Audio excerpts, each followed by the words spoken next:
May hapon mga kaigsunan. Sa makausap pa, salamat kita sa Ginoo labas tanan, kita kagyunan sa pagtuon sa mensahe ala sa tumay pagkinabuhi mitas niya pataning kalibutan. Tana nga nagpaabot ka sa pagbalik sa Ginoo. Tunan nato mga kaigsunan kining pinaka-importante sa atong kinabuhi nga din dunay uban mga katawhan naghimo practice niini nga negosyo mga kaigsunan kining mahitungod sa pagpatubo mga kaigsunan. Mo ni atong tapiko karon, atong tun-an karon. Sa nining kapunon, salamat ko kaniyong dako sa inyong padayon sa kanunay sa pagsunod sa atong mensahe. Mga viewers, mga subscribers, salamat kaniyong tanan sa kamoy naghatag, inspired kanako sa kanunay nga din ako nga magahimo sa mensahe ala sa tumay pagkinabuhi. Ako i-greet ako mga kaigalaan, mga viewers, mga subscriber, ako mga parintihan, uban pa, o ako mga kauban sa MACPA Federation Executive Committee o Pisyalis sa po asosisyon o sa MACPA asosisyon sa una nga akong gihandulya. May hapon kanyang tanan. Sa di pa ito magtusunahan ng sunan. Mga liyatas Ginoo, mga itaw kaalam nga di sabtan na to ang mao nga mensahe pinag sa balaan nga pulong nga giya ka na to sa pagkinabuhi nga matarong ato ilo ko atong ulo aros pagampo. Labing kamahanan ikaw nga Diyos magkagawang sa tanan. Ikaw ang Diyos ni Abraham, Diyos Isaac, Diyos ni Jacob.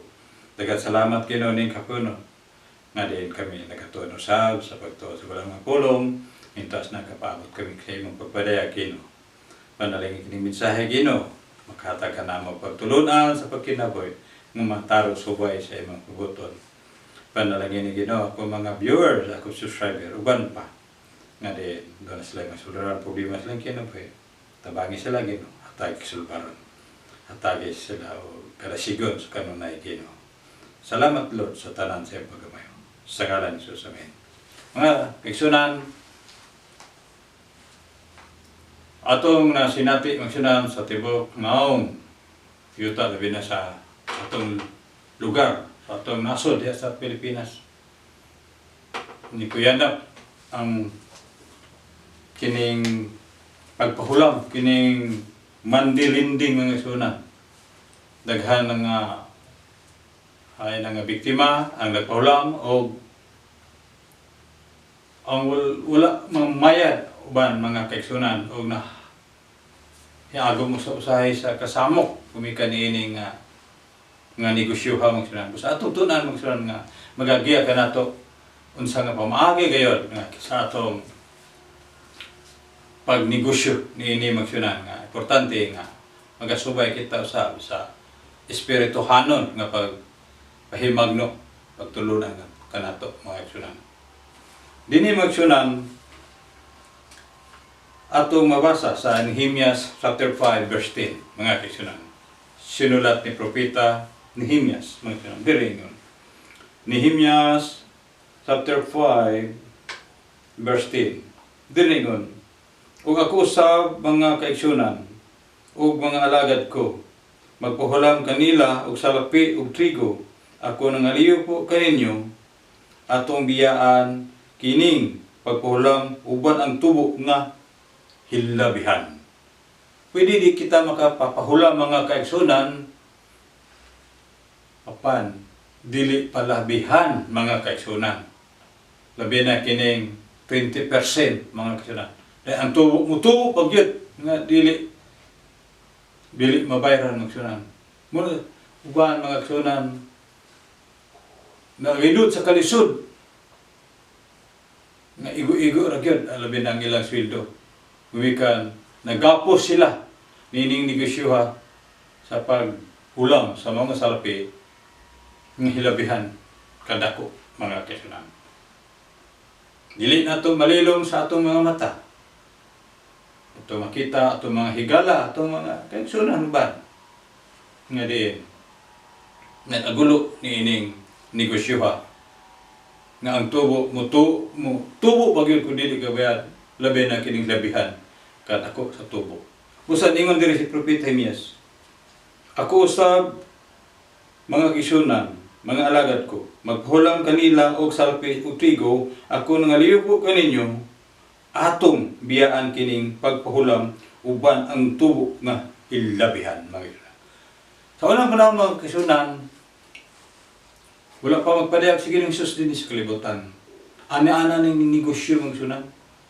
Kining nagpahulam o patubo mga kaisunan. Nanay na nga biktima ni ini mga kisunan sa unang panahon before Christ. At tungtunan mga kisunan sa sinulat ni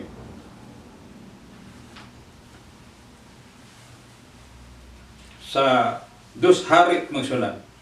Di sa sulat sa Dus Hari chapter 4 verse 1 to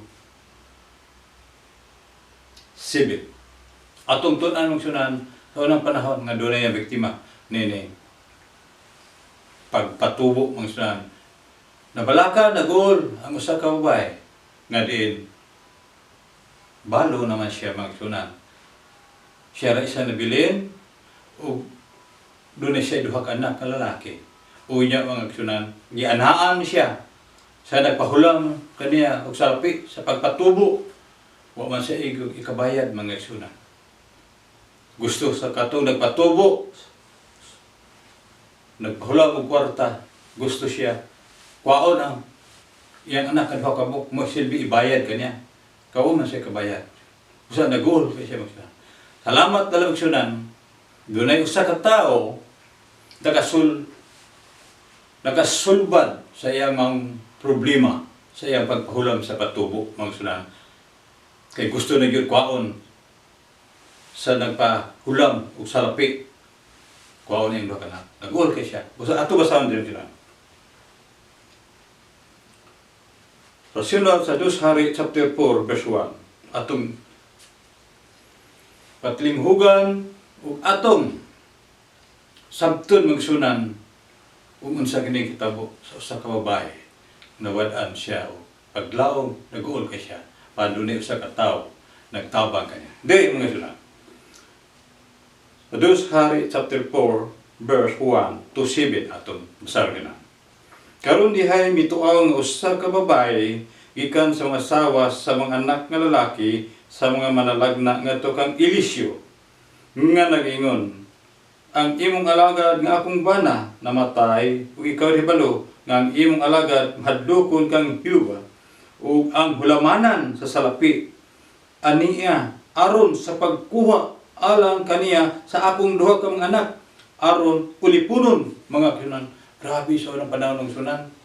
Kung wala kay kabayad sa imong hulaman nga sapi sa kadtong nagpatubo, ngita sila ba maagi nga makabayad ka sa dagol siya. Ang iyang duha ka anak paon sa maghulam sa mga sapi. Ato pala yung sunan. O si Eliseo, kini si Eliseo magsunan pinandungan kini ni propeta Elias. Kini si propeta Eliseo magsunan aduna ni gihatag o gahom gikan kang propeta Elias magsunan katong mantong ang hulog ngadto kang Eliseo. Binlan siya og power magsunan. Dili. Og si Eliseo ingon kaniya, unsay buhaton ko alang kanimo? Sugidli ako. Unsay anak kanimo sa balay? Ug siya mingon, ang imong alagad walay bisan unsa dito sa balay gawa sa usa ka kulon sa lana. Wala diya siya, nothing siya gawa sa kulon nga bunay gamay nga lana mga kaigsunan. Mingon ang babae. Gusto mingon dire ato padayon. Unya siya mingon, nakaw manghulam ka og mga sudanan ikan sa tanan mo nga mga silingan bisan mga sudanan nga walay sulod ayaw ko hulam og jutay. Manghulam siya og sugo ni Eliseo nga manghulam siya mga tadyaw kundi kadagko jud siya mga silinganan ng sudan. kung unsay plano ni Eliseo diha sa mao nga tadyaw. O musulod ka sa takupan mo ang gaghaan kanimo ug imong mga anak nga lalaki ug sudli kining tanan nga mga sudanan ug himuon mo nga mapuno sudan kining mga tubig kining tadyaw mga sudan aron puno mga sudan. Ug dili magsunan, miadto kaniya kitakupan kurta lalaki usa kay anak lalaki iya gidala kaniya ug ang sudan sa iyang gibubuan ug nahitabo nga nakapuno na sa sudanan nga siya mingon sa iyang anak lalaki dali pa ko ug usa ka sudanan ug siya mingon kaniya wala na ilaing sudanan ug lana mihunong na mga sudan. Mihunong na ang pag-aga sa lana mga sudan. Padayon ta. Ug siya miadto giswinan niya ang tao sa Dios nga kay disilisi ug siya mingon lakaw, ibaligya ang lana o bayran mo ang imong utang o manginabuhi ka o ang imong anak nga salin mga kaigsunan. Salbat ang problema. Inindi sa unang panahon ng sunan. Kung dili ka makahimo sa pagbayad, imong anak kad mo'y kwaon mga sunan para makabayad ka ng sunan. Usa, nagaingon diri. Kamu magpatanto, hilabihan sa lapi, tagsa sa inyong ison o kung mahimong usa ka dakong katiguman batok kanila. Kinahanglan mga igsunan. Kung magpahulam ka igsunan, dili pahilabihan yun o pagpadagko mga kaigsunan. Kinahanglan, igo-igo yun mga kaigsunan. Kung magpahulam ta. Gitugot sa Ginoo nga diin, makapahulam ka, patanto ka, pero dili kahilabihan. Igo-igo yun kay negosyo magyapon na mga gihaguan man nilang salapit mga kaigsunan. Daghang salamat sa inyong pagpalingkod sa ngalan ng Ginoong Hesus. Amen.